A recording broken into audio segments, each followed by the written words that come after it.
உங்களோட ரிட்டையர்மெண்ட் வந்துட்டுங்க முழுக்க முழுக்க இபிஎஃப் காசை தான் நம்பி இருக்கீங்களா? ஒரு எக்ஸாம்பிள் கொடுக்குறேன். நெக்ஸ்ட் இயர் உங்களோட இபிஎஃப் காசு 6 லட்சம் வெள்ளி சேர்ந்துருச்சுன்னு வச்சுக்கோங்க.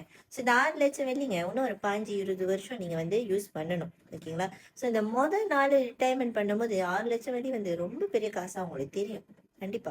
ஆனா நீங்க அதை கணக்கு பண்ணி பாருங்க. ஒரு 20 வருஷம் அந்தாண்ட 60 வயசுல ரிட்டையர் பண்ணீங்கன்னா அந்தாண்ட ஒரு 20 வருஷம் கணக்கு வச்சுக்கோங்க. இல்ல 55 வயசுல ரிட்டையர் பண்ணீங்கன்னா அந்தாண்ட ஒரு 20 வருஷம் வாழணும். ஸோ அதுக்கு நீங்க கணக்கு பண்ணீங்கன்னா ஒரு மாசம் ஏறக்குறைய 2500 வெள்ளி மாசத்துக்கு வரும். ஸோ இப்போ இந்த 2500 வெள்ளிக்குள்ள தான் உங்களோட மாச செலவை நீங்க ஃபிட் பண்ணணும்.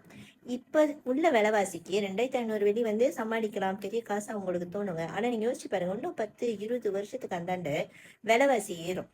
பில்ஸ், மெடிக்கல் எக்ஸ்பென்சஸ் எல்லாமே ஏறும். ஸோ இந்த 2500 வெள்ளிக்குள்ள கண்டிப்பா உங்களோட லைஃப் அடங்கிரும் அப்படின்னு நீங்க நினைக்கிறீங்களா? ஆனா இன்னும் 10-20 வருஷத்துக்கு இந்த 6 லட்சம் வெள்ளி ஒரு சின்ன காசு ஆயிரும். வீடு விலை அப்ப 1 லட்சம் வெள்ளி 2 லட்சம் வெள்ளி, ஆனா இன்னைக்கு 6 லட்சம் வெள்ளி வந்துருச்சா? அதே மாதிரிதான் நீங்க பாத்தீங்கன்னா இன்னும் சொச்ச காலத்துல 1.2 மில்லியன் சாதாரண ஒரு டபுள் ஸ்டோரி வீடு வேல்யூ இருக்கலாம்.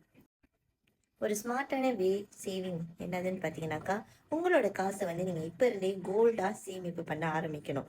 லெட்ஸேங்க ஒரு 5 கிராம் 5 கிராம் மாதம் நீங்கள் சேமிப்பு பண்ணீங்கன்னா, அது லாங் டேர்மில் 5000 வெள்ளி வேல்யூக்கு வந்துடும் ஒரு 10 வருஷத்தில்.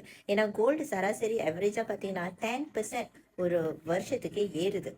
இபிஎஃப் உங்களுக்கு டிவிடெண்ட் கொடுத்தாலும் அது உங்களுக்கு லாங் டேர்மில் இன்ஃப்ளேஷன்னால கேஷ் வேல்யூ குறைஞ்சிட்டே போகும்.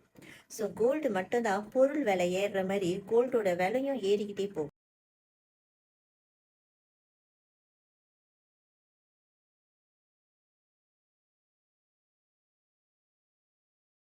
ஓகே, ஸோ இந்த மாதிரி நீங்கள் கோல்டு பாரா சேமிப்பு பண்ணினீங்கன்னா நீங்கள் முழுக்க முழுக்க இபிஎஃப்ஐ நம்பிக்கிட்டே இருக்க தேவையில்லை.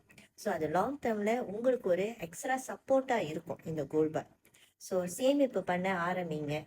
உங்களுக்கு ஒரு சர்டன் தொகை சேமிப்பு பண்ணணும். இந்த சர்டன் தொகை நீங்கள் வச்சிருக்கீங்க, அது இன்னும் ஒரு 5 வருஷம் 10 வருஷம் தொட மாட்டீங்க அப்படின்னா அந்த காசை நீங்கள் கோல்டாக கன்வெர்ட் பண்ணி வச்சுக்கோங்க. ஏன்னா கோல்டோட விலை ஏறும் போது இன்னும் 10-20 வருஷத்துல உங்கள் காசோட வேல்யூவும் ஏறிட்டே போகும். இதை பற்றி உங்களுக்கு மேலும் தெரியறதுக்கு பயோல லிங்க் இருக்கு. லிங்கை கிளிக் பண்ணிட்டு எனக்கு புலனம் பண்ணுங்க. சந்தோஷமா சேவிங் பண்ணுங்க. பப்ளிக் கோல்ல சேஃப் கோல் கோல்ட் சேஃப்.